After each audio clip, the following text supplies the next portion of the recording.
नींद कितना भी आए पर सोना नहीं है। ये मूल मंत्र है। यदि आपको सफलता हासिल करना है अपने करियर में, अपने एग्जाम्स को क्वालिफाई करना है, तो बिल्कुल एक ही बात को ध्यान में रखिए कि सोना नहीं है।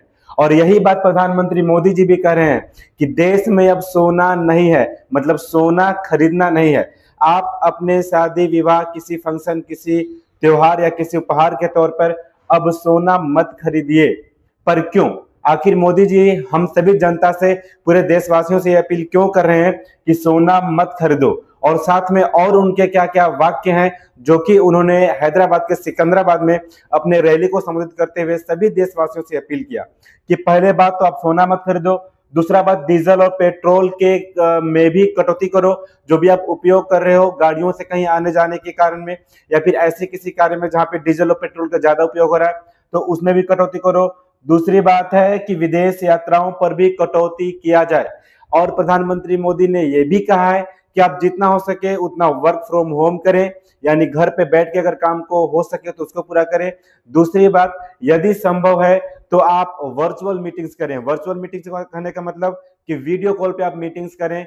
मीटिंग्स के लिए आपको प्रत्यक्ष रूप से जाने की कोई जरूरत नहीं है, और यही देश के लिए वर्तमान में सही होगा। ये प्रधानमंत्री मोदी का हम सभी देशवासियों से अपील है। लेकिन अगर यही बात किया जाए तो इसी रैली में उन्होंने ये बात को कहा था, जो कि सिकंदराबाद तेलंगाना का जो रैली था वहां पे इन्होंने ये बात को कहा था। हालांकि उस रैली में सरकार की ओर से या फिर भाजपा की ओर से बहुत सारी गाड़ियां आई थी, जिनमें भर भर के कार्यकर्ता लोग भी आए थे, स्वयं प्रधानमंत्री आए थे, और इनके साथ साथ बहुत सारे ऐसे कार्यकर्ता या फिर अलग अलग राज्य से वहां के सीएम वगैरह और वहां के बड़े बड़े भाजपा के नेता और प्रतिनिधि भी शामिल हुए थे। वो भी अपने गाड़ियों से ही आए थे। लेकिन मोदी जी ने वहीं पे अपील किया कि आप गाड़ियों का प्रयोग कम करें, हो सके तो आप पब्लिक ट्रांसपोर्ट का यूज करें पर्सनल व्हीकल को छोड़कर, और आप जितना हो सके उतना डीजल और पेट्रोल की बचत करें। क्योंकि अभी वैश्विक बहुत बड़ी क्राइसिस चल रही है, विश्व में बहुत बड़ा तनाव चल रहा है, जिससे पेट्रोलियम का भारत में आना थोड़ा सा मुश्किल हो गया है। और इन्हीं सब कारणों से मोदी जी ने ये अपील किया है। तो मोदी जी के क्या क्या मंत्र हैं?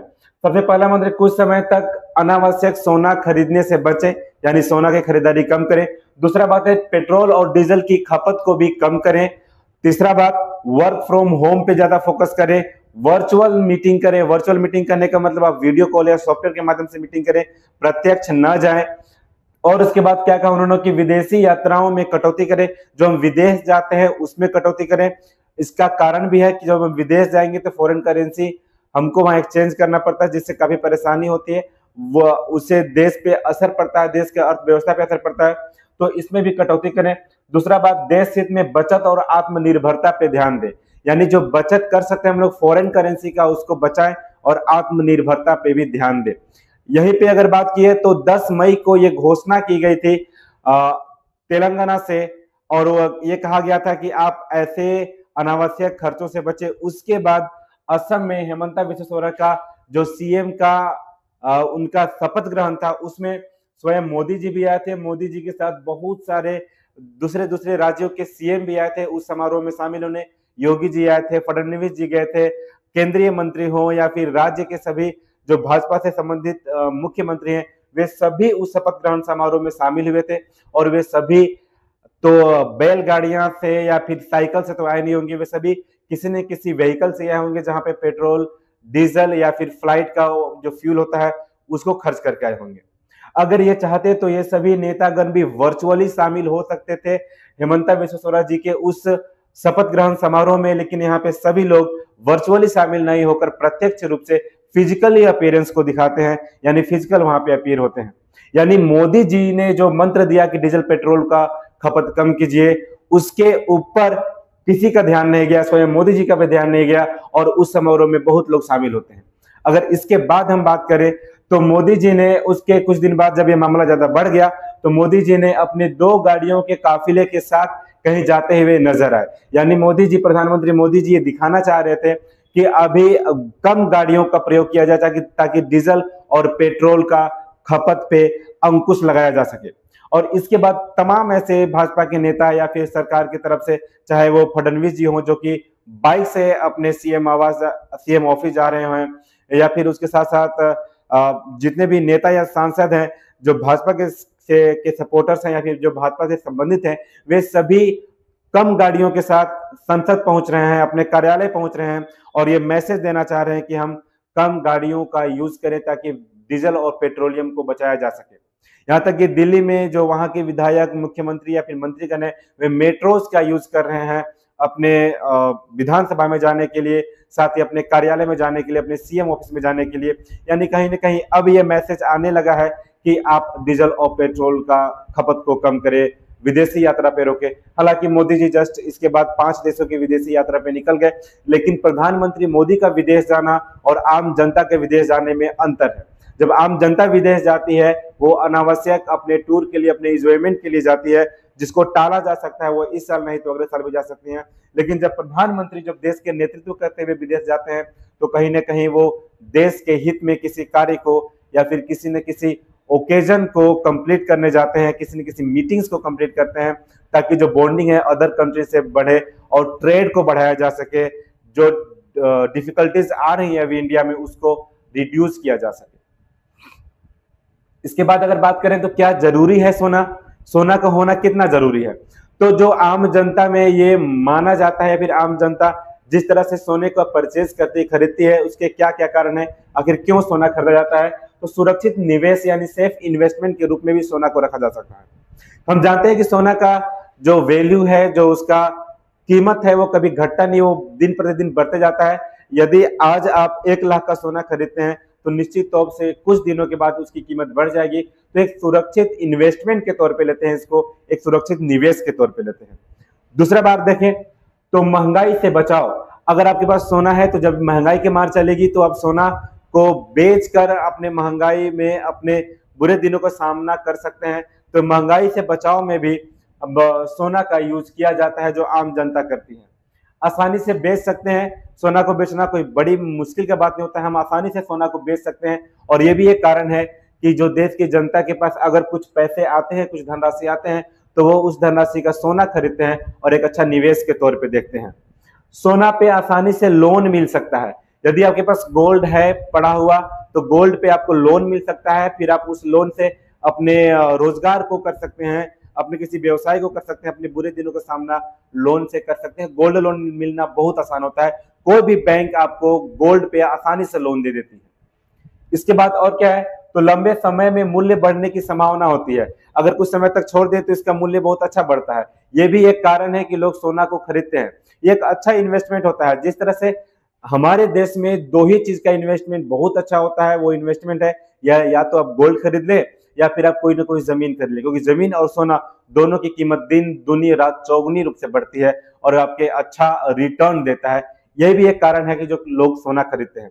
और सबसे बड़ा कारण जो एक सामाजिक मजबूरी के तौर पे कह सकते हैं, हो सकता है ये यहाँ से यहाँ तक जितने भी कारण है ये सभी कारण दूसरे तौर पे देखा जा सकते हैं, लेकिन जो सामाजिक मजबूरी होती है, जो एक आस्था का विषय है, आस्था के साथ साथ प्रतिष्ठा की विषय है या फिर संस्कृति की विषय है, वो विषय है शादी विवाह या भारतीय संस्कृति की शादी विवाह में सोना का खरीद बिल्कुल एकदम आवश्यक हो जाता है। यदि आप लड़के वाले हैं तो ये बात को जानते हैं, या फिर लड़की वाले हैं तो भी ये बात को जानते हैं कि सोना कितना आवश्यक है। जब किसी का शादी होता है तो दुल्हन को जो सोना दिया जाता है वो कितना आवश्यक हो जाता है। अगर आप नॉर्थ इंडिया से बिलोंग करते हैं, यानी आप उत्तर भारत से बिलोंग करते हैं, जैसे कि बिहार हो गया, उत्तर प्रदेश हो गया, हरियाणा हो गया, या फिर राजस्थान का एरिया हो, झारखंड का इलाका हो, मध्य प्रदेश, इन सभी जगहों पे हम जानते हैं कि दुल्हन को भर भर के सोना गिफ्ट किया जाता है। और ये हमारे संस्कृति का एक बहुत बड़ा एक कारण भी है जिसके कारण हम सोना खरीदते हैं। अगर हम इस दुल्हन को देख पा रहे हैं तो पूरा के पूरे सोना से लदी हुई है, यानी ये इस दुल्हन का श्रृंगार है। और ये श्रृंगार दुल्हन और दुल्हन के मायके वाले पे ससुराल वालों का सम्मान को भी बढ़ाता है। और ये भी एक कारण है कि हम सोना क्यों खरीदते हैं। हम भारतीय संस्कृति में अगर हम बात करें नॉर्थ इंडिया के जो गांव की शादी है, वहां पे एक रस्म होता है बरनेत का। और बरनेत में क्या होता है कि जो दूल्हा का बड़ा भाई है वो दुल्हन को गहने चढ़ाते हैं, और वही गहने से दूल्हा के जो परिवार है उसकी संपन्नता, उसकी प्रतिष्ठा का भी पता चलता है। और यह भी कहा जाता है कि अगर दूल्हा दहेज ले रहा है तो उसके बदले कितना गहना दुल्हन को चढ़ाया जाता है। तो ये दूल्हा का बड़ा भाई जो दुल्हन को गहने चढ़ाते हुए इस एआई जनरेटेड इमेज में दिखाया जा रहा है। तो यहाँ से भी संस्कृति में सोना का अहमियत बहुत बढ़ जाता है, जो भारतीय संस्कृति हमें दिखाती है। उसकी अगर बात करें तो आखिर मोदी जी ने क्यों कहा कि सोना का खरीद कम करे, यानी सोना का खपत कम करे, इसके पीछे कारण क्या है? तो उसके पीछे हम सबसे पहले ये जानते हैं कि भारत में जो भी सोना का स्टॉक है, जो भंडार है, आखिर भारत में सोना का भंडार है कहां से, यानी उस सोना का स्रोत आता कहां से? तो भारत में लगभग 1% सोना ऐसा है जो कि भारत का खुद का माइनिंग है, यानी खुद का उत्पाद है। यानी जितना हम लोग भी सोना खरीद रहे हैं या जितना हमारे पास सोना का स्टॉक यानी भंडार है, उसका सिर्फ 1% ऐसा है जो कि भारत में उत्पादन किया जाता है, उसका माइनिंग होता है। उसके बाद लगभग 10 से 15% पुराने सोने को रिसाइकल किया जाता है, यानी जो गहने पुराने बेचे जाते हैं फिर से उसको रिसाइकल किया जाता है और फिर से उसको मार्केट में लाया जाता है रिसाइकल करके। ये 10 से 15% ऐसे सोने होते हैं जिनको रिसाइकल किया जाता है। अगर उसके बाद बात करें तो लगभग 85 से 90% जो सोना है वो हम विदेश से मंगाते हैं, यानी लगभग 85 से 90% सोना हमारे अपने देश में न उसको रिसाइकल किया जाता है, ना ही उसका उत्पादन होता है, बल्कि ये सभी सोना हम लोग विदेश से, दूसरे देश से इंपोर्ट करते हैं। और यही सबसे बड़ा कारण है जिसके बारे में प्रधानमंत्री श्री नरेंद्र मोदी जी ने यह बात कहा है कि अब सोना का उपयोग कम करें, यानी सोना का खरीद को कम करें। अगर हम बात करें कि कहां से आता है, तो भारत में सोना ऑस्ट्रेलिया से आता है, साउथ अफ्रीका से आता है, यूएई से आता है, स्विट्जरलैंड से आता है, पेरू से आता है। ऐसे बहुत सारे विदेश यानी दूसरे देश है जहां से भारत सोना परचेज करती है। लगभग 29 से 34% सोना स्विट्जरलैंड से लिया जाता है। अगर हम बात करें यूएई से तो 19 से 28% सोना यूएई से लिया जाता है। साउथ अफ्रीका से लगभग 9 से 11% सोना आयात किया जाता है, पेरू से 7%, वहीं पे ऑस्ट्रेलिया से 5%। और ऐसे जो सोना है, इतने जो सोना को आयात किया जाता है, ये सबसे बड़ा कारण है कि हमें सोना कम यूज करना चाहिए, फिर कम खरीदना चाहिए। क्योंकि जब हम इन देशों से सोना खरीदते हैं, लाते हैं, तो भारत को इस सोना के बदले फॉरेन करेंसी देना पड़ता है, और फॉरेन करेंसी का घटना भारत के लिए एक गरीबी या फिर विकास में बाधा का कारण बन सकता है। इसके बाद बात करें तो सोना खरीद का असर क्या होता है, तो सोना लगभग 80% विदेश से ही आता है, जो हम पिछले बार में देख चुके थे। अब इस जो 80% सोना विदेश से आता है, उसके लिए हम करते क्या है, तो उसके लिए देश को विदेशी मुद्रा चुकाना पड़ता है, यानी फॉरेन करेंसी चुकाना पड़ता है। वर्तमान में लगभग 700 अरब विदेशी मुद्रा उपलब्ध है, और अभी विदेशी मुद्रा में बढ़ोतरी नहीं हो रहा, लगातार घटते ही जा रहे विदेशी मुद्रा। क्यों? क्योंकि हम आयात ज्यादा कर रहे हैं और निर्यात कम कर पा रहे हैं। जो अभी मामला चल रहा है ईरान और साथ ही अमेरिका और इजराइल के बीच, तो इस युद्ध के मामले में जो फॉरेन ट्रेड्स हैं वो बहुत कम होते जा रहे हैं, हम निर्यात कम कर पा रहे हैं।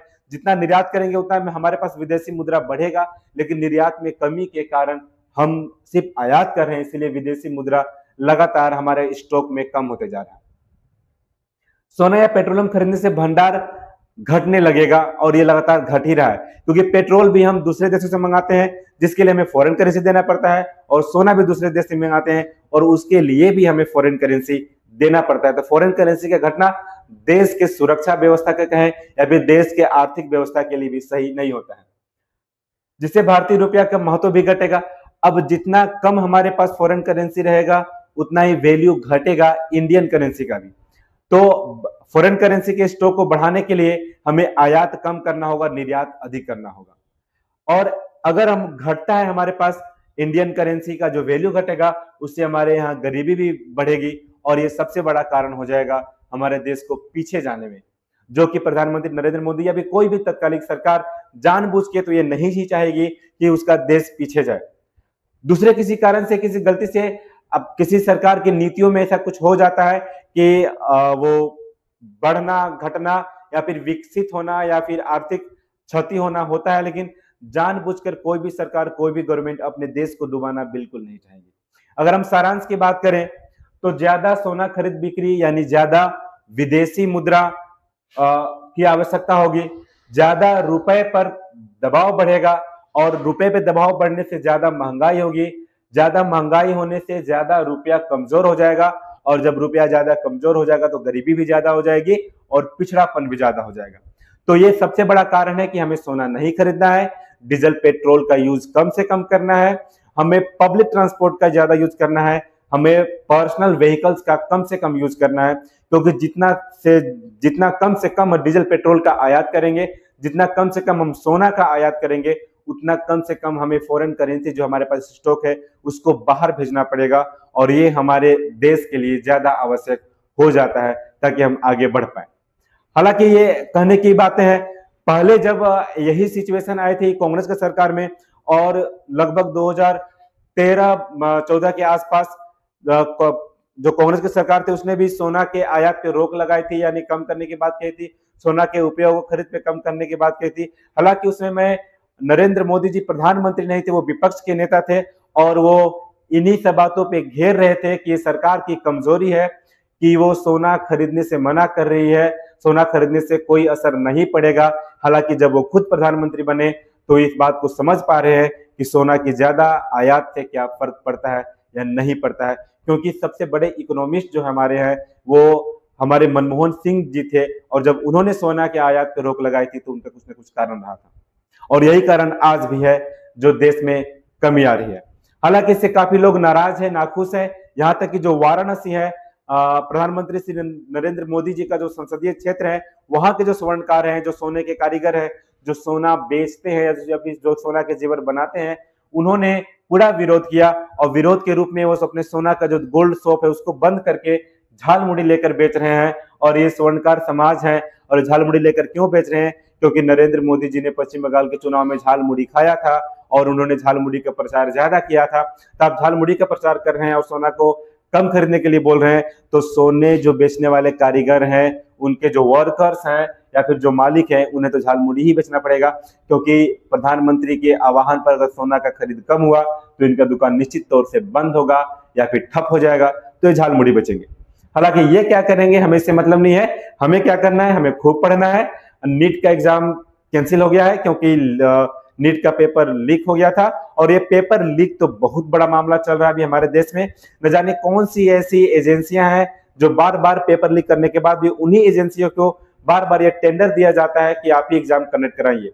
नीट वह एग्जाम है जो देश को डॉक्टर्स देती हैं, डॉक्टर्स यानी भगवान का दूसरा रूप, जो कि दूसरे के जीवन को बचाता है, लोगों को जीवन को बचाता है। तो अगर जीवन के बचाने वाले जो परीक्षा है उसी में धांधली होगी, उसी में पेपर लीक होगा, तो देश का क्या होगा पता नहीं। लीकेज का मामला बहुत ज्यादा है, राजनीतिक दलों से विधायक लीक हो रहे हैं, सांसद लीक हो रहे हैं, अभी तो पेपर भी लीक हो रहा है। तो आज के लिए इतना ही। अगर ये इन्फॉर्मेशन आपको अच्छा लगा हो तो हमारे चैनल एसबीआईटी ट्यूटोरियल को लाइक करें, सब्सक्राइब करें, शेयर करें और बेल आइकन भी दबाएं। हम जल्दी कुछ नई इन्फॉर्मेशन या कुछ नए एजुकेशनल वीडियोज लेकर आ जाएंगे। तब तक के लिए आप सबको बहुत बहुत धन्यवाद।